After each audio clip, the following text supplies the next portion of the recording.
بسم اللہ الرحمن الرحیم۔ السلام علیکم دوستو، آج کی ہماری ویڈیو ارطغرل غازی میں دکھائے گئے ایک کردار ارتوکش بے کے بارے میں ہے، جنہیں ارطغرل غازی میں سلجوقی سلطان علاؤالدین کیقوباد کے کمانڈر کی حیثیت سے دکھایا گیا ہے۔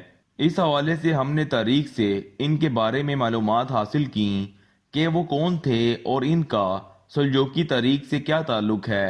اس سے پہلے آپ سے درخواست ہے کہ تاریخی اور معلوماتی ویڈیوز کے لیے ہمارا چینل ضرور سبسکرائب کریں۔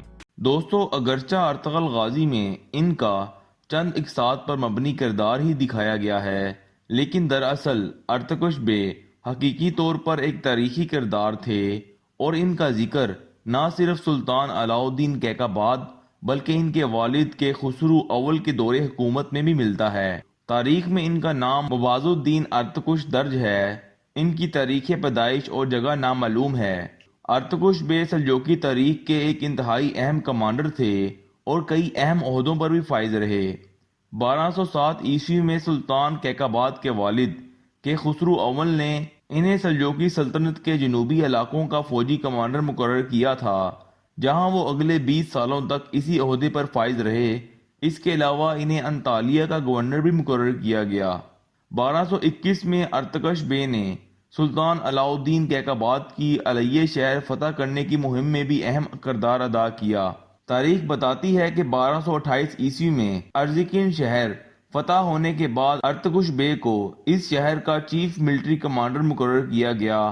جب منگولوں نے مشرقی اناطولیہ میں مداخلت کر کے وہاں حملے شروع کر دیے تو سلطان علاؤالدین کیقوباد کی تمام تر توجہ منگولوں کی طرف ہو گئی، جس کے بعد ہمیں تاریخ سے ارتوکش بے کی سلجوقی سلطنت میں اتحاد اور ریاست میں یکجہتی کی فضا قائم کرنے کے لیے کی گئی کوششوں کا ذکر بھی ملتا ہے، جس میں مختلف جنگجو قبائل کو منگولوں کے خلاف متحرک کرنا بھی شامل تھا۔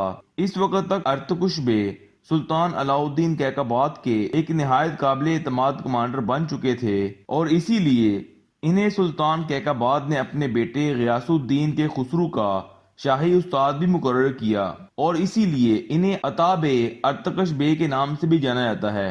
اگرچہ ارطغرل غازی میں ارتوکش بے کو منگولوں کے ہاتھوں شہید ہوتے دکھایا گیا ہے، لیکن تاریخ میں ارتوکش بے کی موت کے حوالے سے معلومات دستیاب نہیں کہ ان کی وفات کب اور کیسے ہوئی، لیکن سلطان کیقوباد نے اپنی موت 1237 عیسوی سے کچھ عرصہ قبل اتابیک شمس الدین کو غیاث الدین کا نیا استاد مقرر کیا تھا، اور اسی لیے تاریخ دان یہ اندازہ لگاتے ہیں کہ ارتوکش بے اس وقت وفات پا چکے تھے، اور ان کی موت کا وقت 1237 عیسوی کے قریب کا زمانہ بتایا جاتا ہے۔